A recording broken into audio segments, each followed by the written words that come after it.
আসসালামু আলাইকুম। আশা করি তোমরা সকলে অনেক ভালো আছো। তো আবার চলে আসলাম নতুন একটি ক্লাস নিয়ে। তো আমাদের আজকের ক্লাসটি হতে চলেছে তোমাদের এইচএসসি এর অপরিচিত গল্পের এমসিকিউ ক্লাস। তো আজকে আমি তোমাদের সাথে অপরিচিত গল্প থেকে গুরুত্বপূর্ণ যে ৭০টি এমসিকিউ রয়েছে সেগুলো নিয়ে কথা বলবো। তো চলো দেরি না করে ভিডিওটা শুরু করা যাক। তো এমসিকিউ এর ১ নম্বরে রয়েছে ২০ শতকের ছোট গল্প কোন জিনিসটি প্রাধান্য পেয়েছে? এটার অ্যান্সার ঘ নাম্বার বাস্তবতা। তো ২ নম্বরে রবীন্দ্রনাথ ঠাকুরের পারিবারিক জমিদারি কোথায় ছিল? রবীন্দ্রনাথ ঠাকুরের পারিবারিক জমিদারি ছিল কুষ্টিয়ায়। তো ৩ নম্বরে অনুপমের বয়স অনুসারে অনুপম যুবক। তো ৪ নম্বরে অপরিচিত গল্পে কল্যাণীর বাপের পক্ষে দেশে বংশমর্যাদা রেখে চলা সহজ ছিল না কেন? এটার অ্যান্সার ঘ নাম্বার আর্থিক অবনতি। তো ৫ নম্বরে সোমনাথ পশ্চিমে গিয়ে বসবাস করেছিলেন কেন? এটার অ্যান্সার খ নাম্বার নিজের দীনতা আড়াল করার জন্য। ৬ নম্বরে অনুপমের মামা কেন মনে মনে খুশি হলেন? খ নাম্বার অ্যান্সার শম্ভুনাথের তেজ নাই বলে। ৭ নম্বরে মন্দ নয় হে, খাঁটি সোনা বটে বাক্যটিতে কোন বিষয়ের প্রতি ইঙ্গিত দেওয়া হয়েছে? এটার অ্যান্সার কল্যাণীর রূপ সৌন্দর্য। ৮ নম্বরে শম্ভুনাথ অনুপমকে কোনো কথা বলা আবশ্যক মনে করলেন না কেন? মেরুদণ্ডহীন বলে। খ নাম্বার অনুপমের মতে কলকাতার বাইরে মামার যাত্রা পথের সীমা কোন্নগর পর্যন্ত। এ উক্তি দ্বারা কি বোঝানো হয়েছে?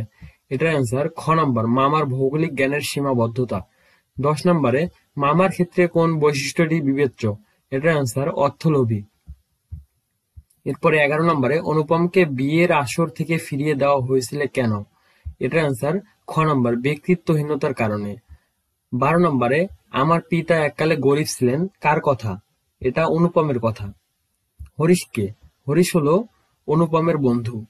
১৪ নম্বরে কল্যাণীর সঙ্গে রেলগাড়িতে কয়টা মেয়ে ছিল? এটার অ্যান্সার ২-৩টি। ক নাম্বার ১৫ নম্বরে স্টেশনে কল্যাণীদের নিতে এসেছিল কে? কল্যাণীদের নিতে এসেছিল হিন্দুস্তানি এক চাকর। ঘ নাম্বার। তারপরে ১৬ নম্বরে জানি জানি প্রিয় এ জীবনে মিটিবে না স্বাদ এ আপেক্ষ অপরিচিতা গল্পের কোন চরিত্রের মনের অভিব্যক্ত প্রকাশ করে? এটার অ্যান্সার অনুপমের। তারপরে ১৭ নম্বরে অর্থলোভ ত্যাগ করে মানবিক ও উদার হতে হবে এ মর্মকথা অপরিচিত গল্পে কোন চরিত্রের ক্ষেত্রে আদেশমূলক? এটার অ্যান্সার ঘ নাম্বার মামা। ১৮ নম্বরে ২৫ বছর বয়সেও অন্যায়ের বিরুদ্ধে প্রতিবাদ করার মানসিকতা তৈরি হয়নি অপরিচিত গল্পে কোন চরিত্রের সাথে বদদলের মিল রয়েছে? এটার অ্যান্সার অনুপম। গ নাম্বার শম্ভুনাথ বাবুর ক্ষেত্রে প্রযোজ্য তিনি একজন। এটার অ্যান্সার ঘ নাম্বার ৩টায়। বিশ্বাসযোগ্য মানুষ, আত্মসম্মান বোধ সম্পন্ন মানুষ, সুবিবেচক মানুষ।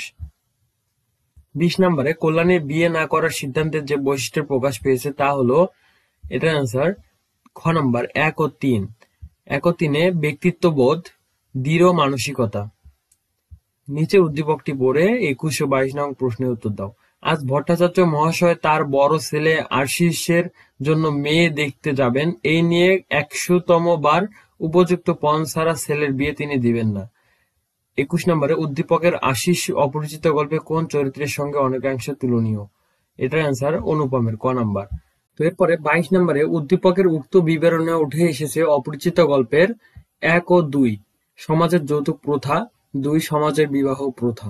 তারপরে ২৩ নম্বরে মঞ্জুরি কি? এখানে মঞ্জুরি অর্থ কিশালয় যুক্ত কচি ডাল। ক নাম্বার। নিচের কোনটি সওদাগ শব্দের অর্থ? সওদাগ শব্দের অর্থ হচ্ছে উপর ঢৌকন। তারপরে বাচন ভঙ্গির দিক থেকে অপরিচিত গল্পটি কোন পুরুষে লেখা? এটা হচ্ছে উত্তম পুরুষ। ক নাম্বার। শম্ভুনাথ সেনের মেয়ের বিয়ে ভেঙে দেওয়ার কারণ কি? অনুপমের ব্যক্তিত্বহীনতা। ক নাম্বার। মামার নিষেধ অমান্য করে অনুপম কানপুর এসেছে কেন? কল্যাণীর সাথে দেখা করতে। গ নাম্বার। অনুপম মামাকে তার ভাগ্য দেবতার এজেন্ট বলেছেন কারণ। এটার অ্যান্সার ১ ও ৩। মামাই তার আসল অভিভাবক। ৩ বিবাহের ব্যাপারে মামার কথাই চূড়ান্ত। নিচের উদ্দীপক পড়ে ২৯ ও ৩০ নং প্রশ্নের উত্তর দাও। আমার শ্বশুরের মনে ছিল তাহার বেহাই একদা তাহাকে বারবার আশ্বাস দিয়েছিলেন যে যখন তাহার খুশি মেয়েকে লইয়া যাইতে পারিবেন এ সত্যের অন্যথা হইতে পারে এ কথা তিনি মনেও আনিতে পারেন নাই। ২৯-এ উদ্দীপকের শ্বশুরের বক্তব্য অপরিচিত গল্পে শম্ভুনাথের চরিত্রে কোন কথায় প্রকাশিত? এটার অ্যান্সার ঘ নাম্বার ঠাট্টা তো আপনিই করিয়া সারিয়াছেন। তারপরে ৩০ নম্বরে এসো এসো বেঁচে থাকো এটি কোন ধরনের বাক্য? এটি অনুজ্ঞাসূচক বাক্য। ক নাম্বার। জ্যাকি মুনের কণ্ঠস্বর শুনে বিমোহিত হয়ে গেল। জ্যাকির সাথে অপরিচিত গল্পে কার সাদৃশ্য রয়েছে? অনুপমের। ৩২ অনুপমের বাবা নিজের উপার্জিত টাকা ভোগ করতে পারলেন না কেন? এটার অ্যান্সার গ নাম্বার, কেবল উপার্জনে ব্যস্ত ছিলেন বলে। তারপরে ৩৩ অনুপম কার হাতে মানুষ? অনুপম তার মায়ের হাতে মানুষ। শিশুকালে অনুপম কেমন অনুভবে ছিল? এটার অ্যান্সার আদরে। আমার পুরোপুরি বয়সই হইল না কথাটি দ্বারা কি বোঝানো হয়েছে? এই কথাটি দ্বারা পরমুখাপেক্ষী হওয়া। তারপরে ৩৬ পরিবারে অনুপমের আসল অভিভাবক কে? গ নম্বর মামা।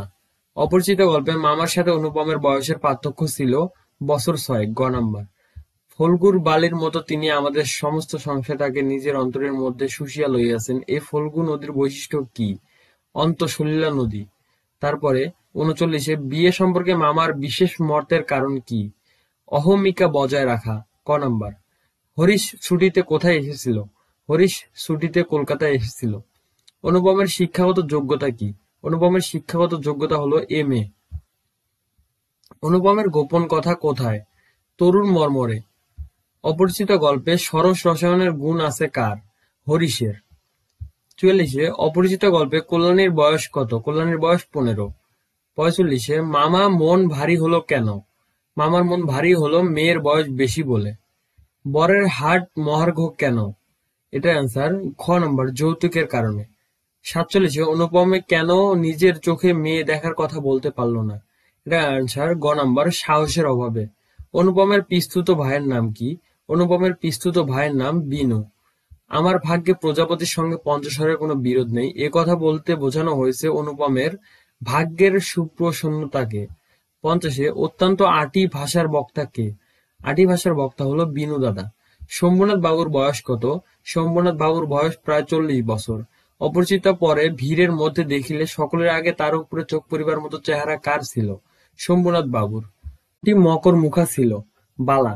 ৫৪ শেখরা মকর মুখার মোটা একখানা বালা একটু চাপ দিয়ে দেখিল, তাহা বাকিয়া যায়। এতে প্রমাণিত হলো বালাটির সোনা খাঁটি। তারপরে ৫৫ অপরিচিতা গল্পে কল্যাণীর বাবার দেওয়া গহনা কোন আমলের ছিল? পিতামহীর। অপরিচিত গল্পে বিয়ের অনুষ্ঠানে গহনা মাপার মধ্য দিয়ে কি প্রকাশ পেয়েছে? হীন সম্মতা। তারপরে ৫৭ পাত্রপক্ষের দেওয়া ইয়ারিং জোড়াকে শেখরা কি বলে অভিহিত করেছেন? বিলাতি মাল। এটা আপনার রাখিয়া দিন। এখানে এটা কি দ্বারা বোঝানো হয়েছে? এটা নেকলেস। গ নাম্বার। অপরিচিত গল্প অনুপমের মামার মুখ লাল হয়ে উঠল কেন? অপমানে। বিয়ের আসরে অনুপম সম্পর্কে কি কথা প্রমাণ হয়ে গিয়েছিল? মেরুদণ্ডহীন।